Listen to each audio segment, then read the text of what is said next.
नमस्कार मैडम, बहुत बहुत स्वागत है फिर से आपका हमारे चैनल में। और आज जो है सो हमारा विषय रहेगा, हम लोग जो है सो सैटरडे टू सैटरडे जो है सो हम लोग एक नए डॉक्टर के साथ जो है सो एक नए टॉपिक पर बात करते हैं। जो बीमारियां आज देखने को मिल रही है महिलाओं में जो है सो एक्टोपिक प्रेगनेंसी के बारे में आज हम लोग बात करेंगे कि आखिर ये एक्टोपिक प्रेगनेंसी क्या है और क्या कुछ इनके सिम्टम्स होते हैं और कैसे इनसे बचा जा सकता है। मैम बताइए, क्या कुछ कहना चाहिए इस डिजीज के बारे में। एक्टॉपिक का मतलब होता है जो चीज अपने स्थान से हटकर किसी और जगह पे हो, that is known as ectopic. जैसे कि चाहे तो एक्टॉपिक प्रेगनेंसी हो या एक्टॉपिक किडनी हो, तो एक्टॉपिक मतलब अपने स्थान से हटके किसी और जगह पे। एक बच्चे का जो जगह है रहने का वो है बच्चादानी। दानी मतलब वेसल। सो जो बच्चा बच्चेदानी में न रहकर वो ट्यूब में, ओवरी में, एब्डोमेन में या किसी और अन्य स्थान पे अगर वो इम्प्लांट हो जाए। जैसे इम्प्लांट का मतलब है कि एक जैसे बीज को हम लोग बोते हैं तो वो अपना जड़ फेंकता है, तो बच्चे का वो जड़ होता है पुरेन। तो अगर वो बच्चे का जड़ पुरेन बच्चेदानी को छोड़कर किसी अन्य स्थान में अगर हो, जैसे कि ट्यूब्स में, जैसे हम बताएं ट्यूब्स में, ओवरीज में या अन्य जगह एब्डोमेन में, तो उसको एक्टॉपिक प्रेगनेंसी कहते हैं। इस एक्टोपिक प्रेगनेंसी के कारण बहुत सारे हैं। जो सबसे इम्पोर्टेंट कारण है वो है इन्फेक्शन। अगर इन्फेक्शन होता है ट्यूब्स में तो वो ट्यूब जो एक स्मूथ जर्नी होता है, जैसे पेशेंट जो होती है वो कंसीव करती है ट्यूब्स में ही।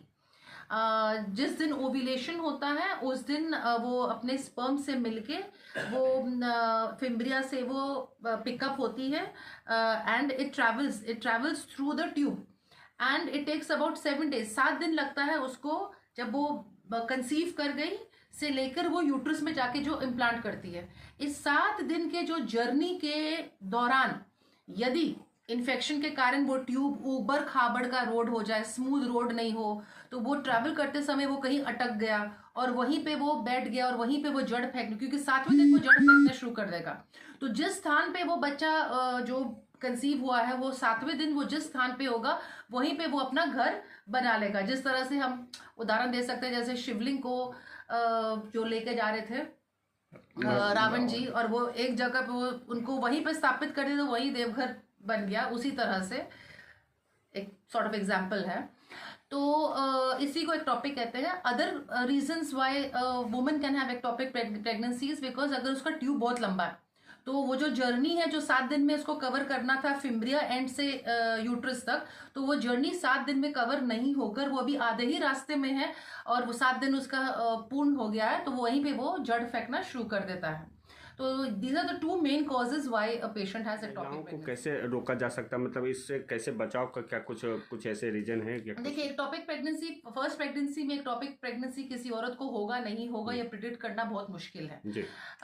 ये अचानक पता चलता है। पर हाँ, जब भी पेशेंट अगर कंसीव करती है, उसका पीरियड ओवर ड्यू होता है, जब प्रेगनेंसी टेस्ट हम लोग कर लेते हैं तो और प्रेग्नेंट हो गई है, तो 10 से 15 दिन के अंदर हम लोग को एक बेसिक अल्ट्रासाउंड करके सबसे पहले ये जानकारी प्राप्त कर लेनी चाहिए कि जो प्रेग्नेंट पेशेंट हुई है वो प्रेगनेंसी यूट्रस की है या वो अन्य स्थान की एक्टॉपिक प्रेगनेंसी है, क्योंकि एक्टॉपिक प्रेगनेंसी कभी कभी जानलेवा हो सकती है। तो यदि आप गुड केयर में रहना चाहते हैं तो आप अपने डॉक्टर से जब संपर्क करेंगे, और आजकल सब डॉक्टर ये काम करते हैं कि जैसे ही पता चलता है कि एक पेशेंट प्रेग्नेंट हुई है तो 7 से 10 दिन के अंदर या 10 से 15 दिन के अंदर वो एक बेसिक अल्ट्रासाउंड करते हैं, ये जानकारी प्राप्त करने के लिए कि जो प्रेगनेंसी हुई है वो कहाँ पे हुई है, यूट्रस में या अन्य जगह पे। मैम, इस आपके बातों से तो ऐसा लगता है कि इससे ज़्यादा खतरे वाली बात नहीं है, लेकिन कभी कभी जो है सो इस एक्टोपस ये जो प्रेगनेंसी है ये घबराने वाली भी बात होती है। तो अगर मान लीजिए इस तरीके का पेशेंट आता है या ऐसा हो जाता है,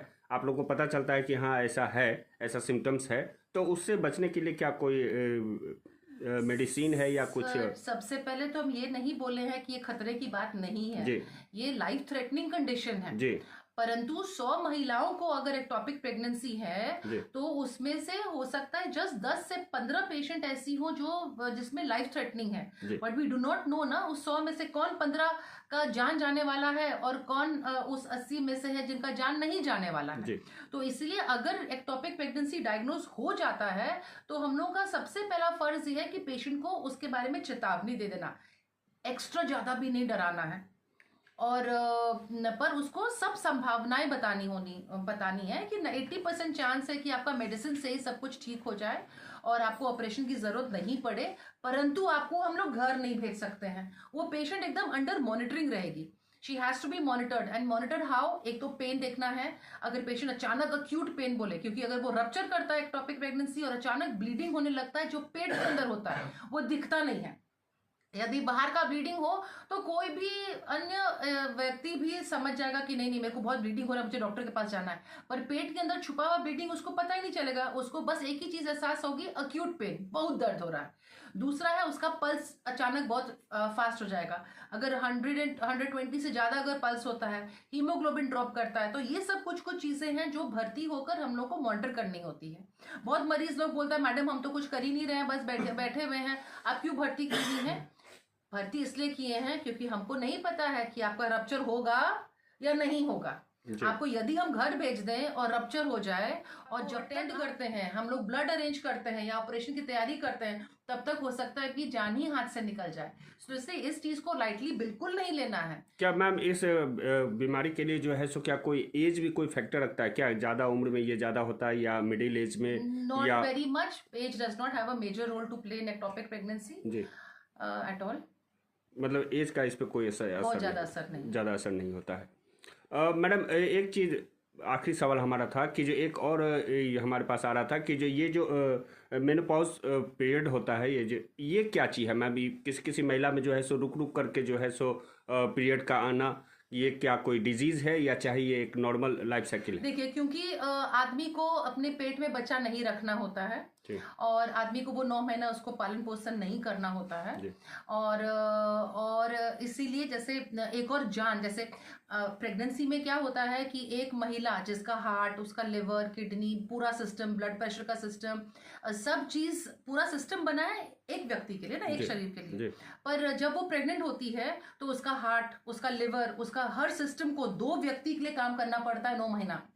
तो वो एक स्ट्रेस एक शरीर पे होता है। इसलिए कुदरत सबसे जो वंडरफुल चीज है, कुदरत ने बहुत सुंदर से ये चीज बनाई है कि जब लड़की बहुत छोटी है, जस्ट पैदा हुई है, 2 साल की है, 10 साल की है, वो अभी प्रेगनेंसी को झेलने लायक उसका शरीर अभी बना नहीं है, अभी खुद ही वो बहुत कोमल है, इसलिए भगवान ने मेंस नहीं दिया। जब वो शरीर उस लायक बन जाता है कि हाँ अब ये शरीर 2 जान का पालन कर पाएगा, तो मेंस शुरू होता है। मतलब अब आप प्रेग्नेंट होने के लिए आपको सिग्नल मिल गया है, now you can be pregnant.